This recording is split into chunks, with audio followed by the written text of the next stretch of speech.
White can play the Stonewall against d5 opening. f4 is a very popular idea. Black has to play active. Bishop f5 is the best move. e6 will be a positional blunder because then this bishop, the light square bishop, will never be able to go out. So White then continues with e3, ideas of bishop d3. After e3, Black plays e6. And now the idea here could be bishop d3 or knight f3 first. It doesn't really matter too much in these type of openings. The order of the moves is often kind of interchangeable. Let's just mention that bishop d3 here. We're just going to leave the bishop there. That's the pattern, one of the patterns that has to be remembered about this specific setup. We don't care about being taken because then pawn takes back. We're going to have two pawns attacking e4.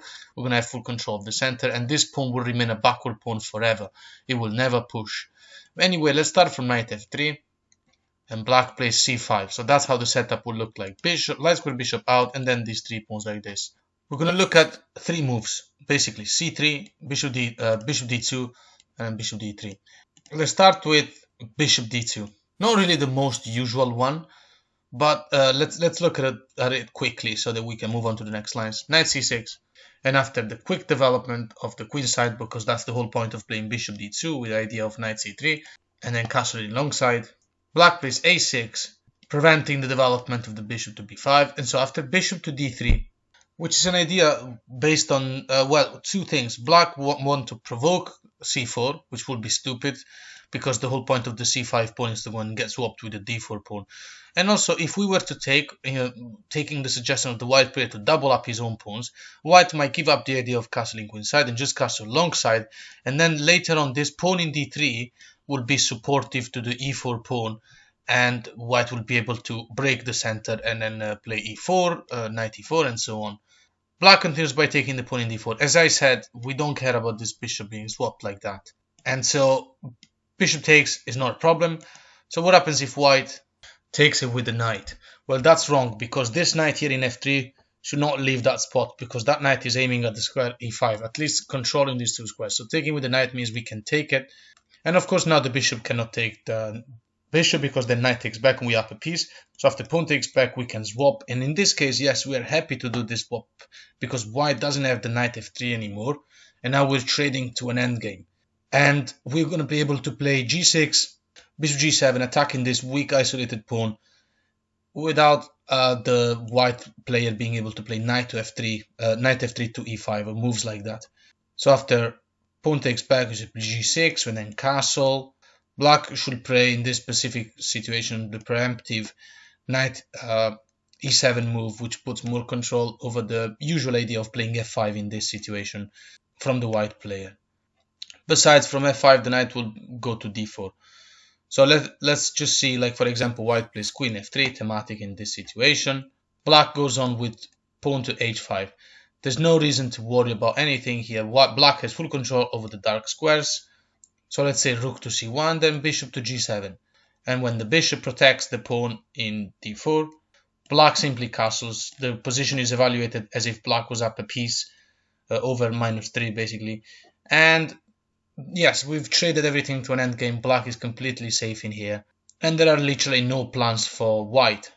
The only thing that can come to mind is something like knight a4, potentially reaching c5, or maybe just opening the rook on the file, but the knight f5, after knight a4, knight f5, attacking the bishop and the pawn, so we have two attackers over d4, and after queen f2, black plays queen to f6, we have just too much attack on this square, and yeah.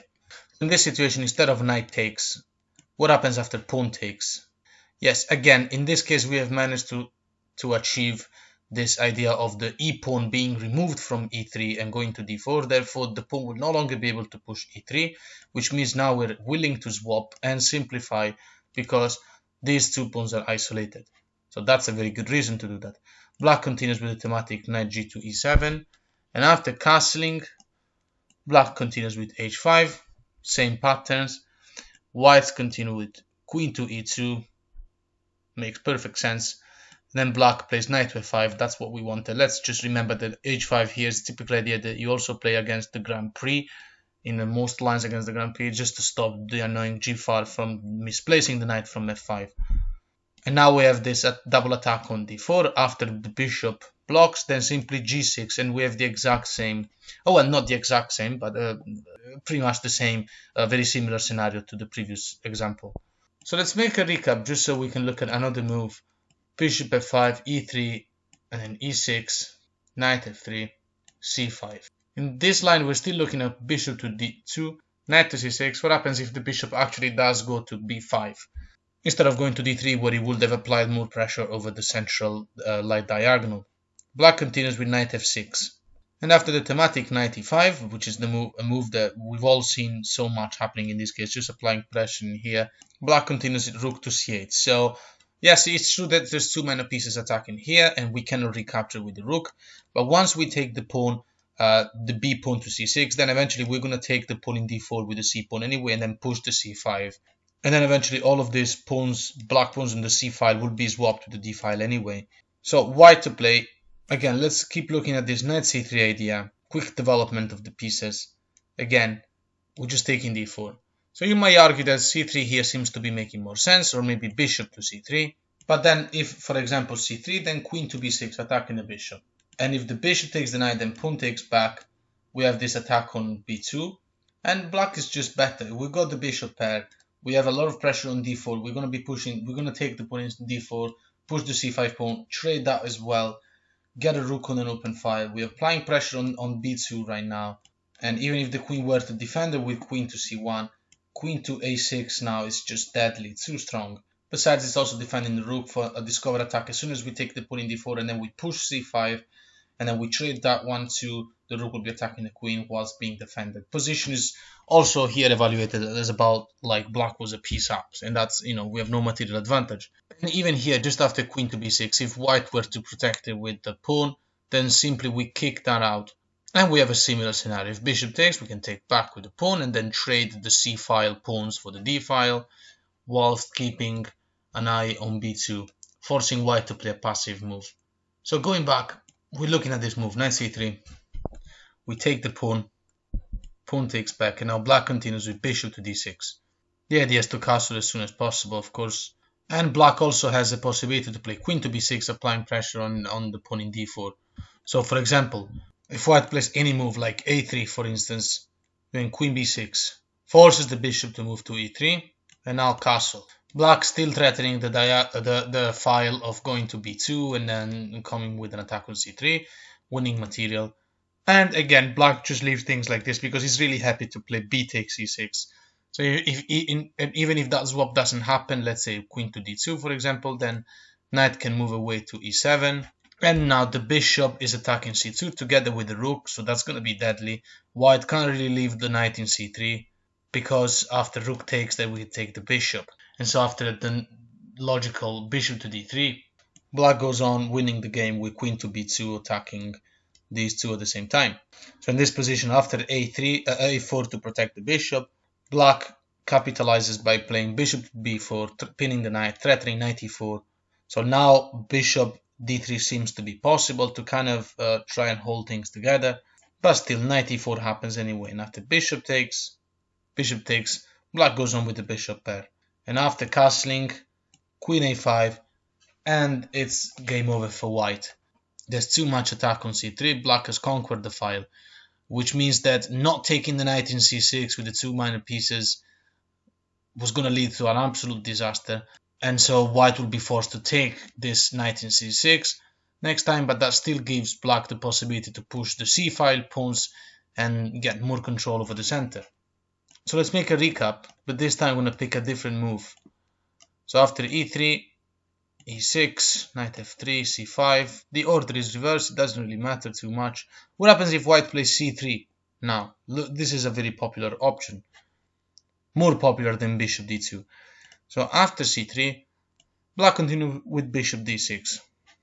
And after bishop b5 check, we block it in the usual way, knight c6. We are happy when they take this. Like if you ever been stuck in this type of situation and feel annoyed about your opponent pinning your knight and taking it, just feel happy about that swap because it's favorable. White castles and black continues with knight f6.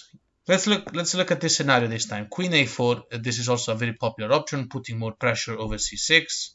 Black continues with queen to b6, putting more defense And after knight e5, increasing the pressure over the pin. All these are moves that happen a million times.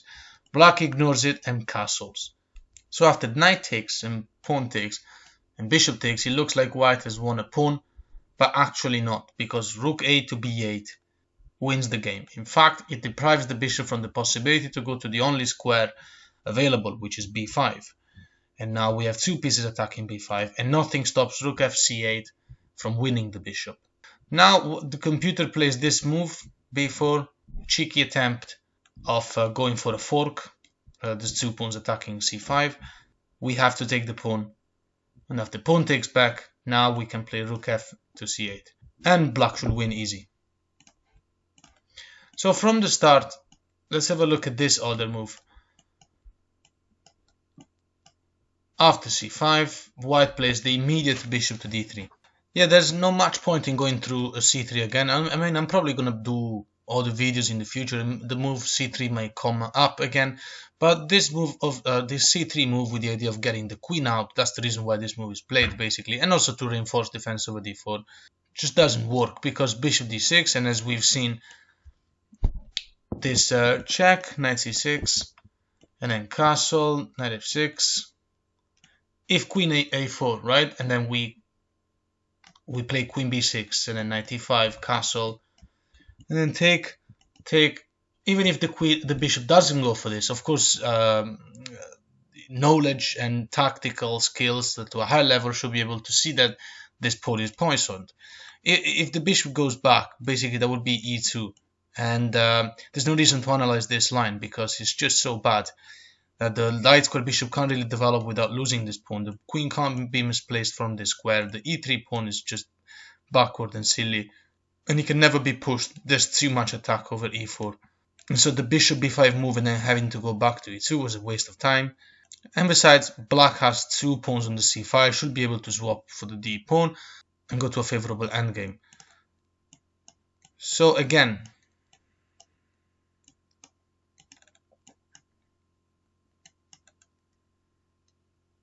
after bishop d3 immediately, this is also extremely popular. I think this is actually the most popular in this position. Black continued knight c6. As we said, we don't care about being taken. We actually like it.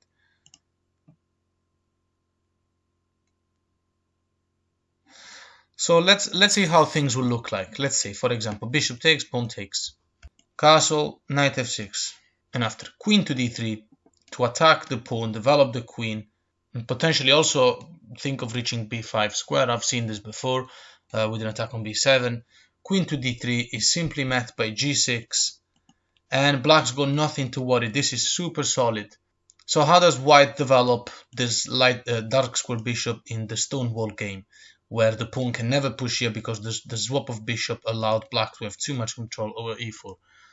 Well, let's say fianchetto. How do we respond to fianchetto in the Stonewall? Bishop b3. Black to move bishop g7, and then bishop b2, and now we play knight e4. We are there to stay. This knight will never be moved from this e4 square, and that is the mistake of white taking the bishop in f5. Although I have to admit that back in the days when I didn't know this, and I used to kind of worry about the bishop taking my bishop in f5 because of broken pawn structure. That was years ago. But it's actually super fine. So let's look at this idea. Knight b to d2, finishing the development of the last minor piece and challenging this incredible knight that cannot be defended by another knight. So it looks like we're going to lose the outpost. Fine. Black castles. And we don't really have to worry about taking the knight because we have two pawns and that's going to make a fork. So it's not going to be for the moment, but white's idea, as mentioned, is to get rid of this knight. So c4 happens now. Should happen. If it doesn't happen, we just leave it like that. We're doing absolutely amazing. After c4, to start challenging this center, black takes the pawn in d4. So what happens if white takes back with the pawn, or if knight takes back?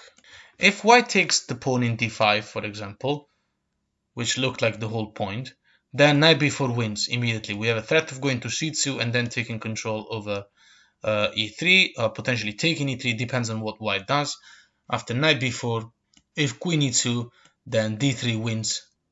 Queen going back to e1, this is a fork. Queen going to d1, then we take the bishop. Well, and if after knight b4 the queen goes to b1, Then knight to c3, attacking the queen, threatening also to check and then take the bishop in b2 if the queen were to go away from the bishop. And if bishop takes, then we're producing an incredible passed pawn, attacking the knight, and then the pawn might push to c2, it's protected by the knight. Yeah, definitely not a situation where the white player could call himself happy. So in this position, pawn takes d5 is terrible. If pawn takes d4, again, knight to b4, queen going to e2, and now black continues the development with rook e8. Too strong. This is just too strong. After queen goes back to d1, knight to d3, and it's time to stop looking at this line because it's completely hopeless. If queen were to go away and would like to c2, protecting the bishop, attacking the knight, then simply knight back to f4. Position is evaluated like black is more than a piece up. It's extremely comfortable. I mean, it's lovely to play like this. And yeah, white will not be able to take the pawn in, to take the knight in e4 without giving black a passed pawn. So in this position, after pawn takes d4, what happens if knight takes in d4? Then black goes on with pawn takes c4 with an attack on the queen and isolating the white pawn. Now this doesn't have to get isolated because white can play knight takes, but now the pressure of the knight is gone. Either way, it looks like the white players managed to activate his bishop further, improve the position of the knight, so it looks like that's the best position. Maybe later we'll play the rooks on open file, so it looks like white is actually doing okay. And there's no particular terrible things about white's pawn structure except this e3. Black now goes on with b5. The knight cannot take in b5 because the queen will be falling. So after knight going back to d2, black continues with knight to c5, attacking the queen. And the queen doesn't really have many squares to go to. And queen takes pawn is not good because of knight takes knight. And now queen can't really take the knight in c5 because knight check, and then the queen is able to take the knight. Besides, taking with the pawn or with the bishop will run into the fact that black has two pieces attacking d4 and both pieces can attack diagonally, the queen and the bishop, and they will be safeguarding the knight, and the position is falling apart for white. So after knight to c5 and queen to c2, most active reply, which is curing both knights, black continues with taking the knight. And after bishop, pawn takes back, whatever, we're just going to swap everything here. King h1, and how do we continue this winning endgame? Rook a to c8, as simple as that. Black's position is so much better. Black is up opponent is ready to dominate the endgame by infiltrating the rooks on the second rank. Black has an idea of playing knight to e6 with a double attack basically on the pawn in f4 and the discovered attack on the queen. Even the engine here suggests for white rook a to c1 is the best move, but then knight e6. And best option according to the engine is queen takes, then rook takes, so queen for two rooks, king up. But still, black is like evaluated almost -5 in here. Knight f3 simply met by queen b2, and this queen in this specific endgame is just better than these two rooks.